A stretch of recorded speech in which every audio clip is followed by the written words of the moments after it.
आज मैं आपको गंगा दशहरा की कहानी बता रही हूँ।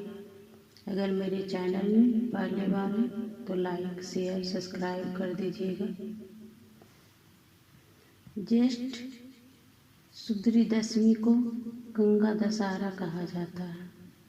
इसी दिन नदियों के श्रेष्ठ गंगा जी भागीरथी की तपस्या द्वारा स्वर्गलोक से पृथ्वी पर अवतीर्ण हुई थी। ज्येष्ठ शुक्ल पक्ष दशमी को सोमवार तथा हस्त नक्षत्र होने पर यह तिथि घोर पापों को नष्ट करने वाली मानी गई है। हस्त नक्षत्र में बुध के दिन गंगा अवतरण हुआ था, इसीलिए यह तिथि अधिक महत्वपूर्ण है। इस तिथि में स्नान दान दर्पण से 10 पापों का विनाश होता है, इसलिए इसका नाम गंगा दशहरा पड़ा है। कथा इस प्रकार है, ध्यान पूर्वक सुनिएगा। प्राचीन काल में अयोध्या में समर नाम के एक राजा राज्य करते थे। उनके केसिनी तथा सुमति नामक 2 रानियां थीं। पहली रानियां के एक पुत्र असंजमस का नाम था, परंतु दूसरी रानी सुमिता के 60,000 पुत्र थे। उसी समय यज्ञ पूर्ति के लिए एक छोटा घोड़ा छोड़ा गया। इंद्र यज्ञ को भंग करने के लिए उस घोड़े को चुराकर कपिल मुनि के आश्रम में बांध आया। राजा ने उसे खुलाने के लिए अपने 60,000 पुत्रों को भेजा। खोजते खोजते वे कपिल मुनि के आश्रम में पहुंचे तथा समाधि निष्ठ मुनि की क्रोधा अग्नि में जलकर भस्म हो गए। अपने प्रदीप्त चरणों को खोजता हुआ अंशुमान जब मुनि आश्रम में पहुंचा तो महात्मा गरुड़ ने भस्म होने का सारा वृतांत बताया। गरुड़ जी ने यह भी बताया कि यदि सबकी मुक्ति चाहते हो तो गंगा जी को स्वर्ग से धरती पर लाना पड़ेगा।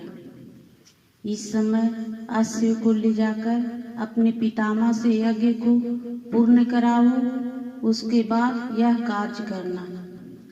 अंशुमान ने घोड़े सहित यज्ञ मंडप पर पहुंचकर सागर में जब वृतांत कह सुनाया।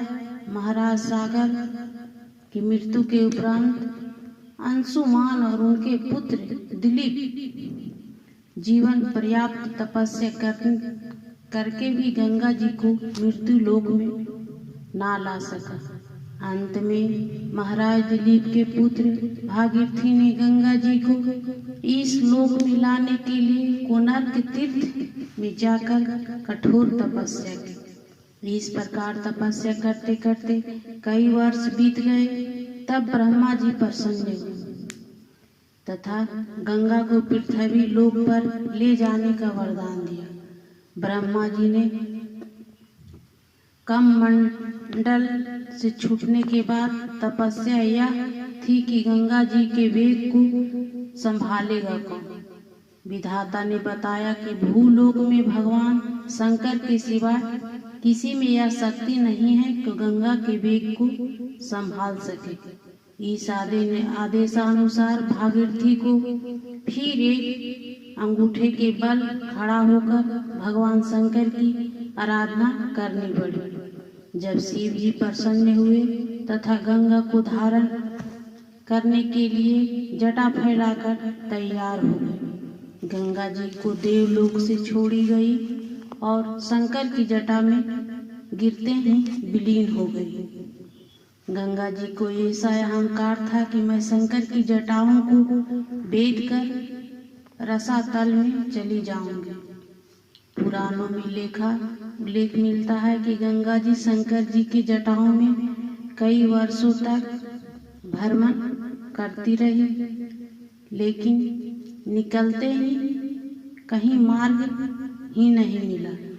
भगीरथ ने पुनः अनुनय विनय करने पर नंदीश्वर से प्रसन्न होकर हिमालय में ब्रह्मा जी के द्वारा निर्मित बिंदुसार सरोवर में गंगा को छोड़ा गया। उस समय उनकी 7 धाराएं हो गई।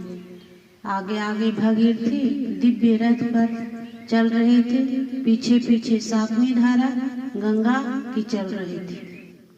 धरातल पर गंगा जी के आते हाहाकार मच गया। जिस रास्ते से गंगा जी जा रही थी उसी मार्ग में ऋषि राज्य जहन का आश्रम तथा तपस्या स्थल पड़ता था।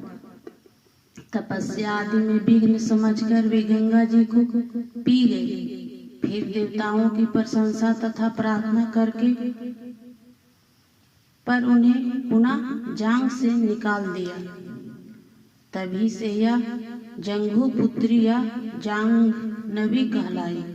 इस प्रकार अनेक स्थलों पर तरन तारण करती जाह्नवी ने कपिल मुनि के आश्रम में पहुंचकर सगर के 60,000 पुत्रों को भस्मावेश को तार कर मुक्त किया। उसी समय ब्रह्मा जी ने प्रकट होकर भागीरथी के कठिन तप तथा सागर के 60,000 पुत्रों के अवर होने का वर दिया। तदनंतर यह घोषित किया कि तुम्हारे ही नाम पर गंगा जी का नाम भागीरथी होगा।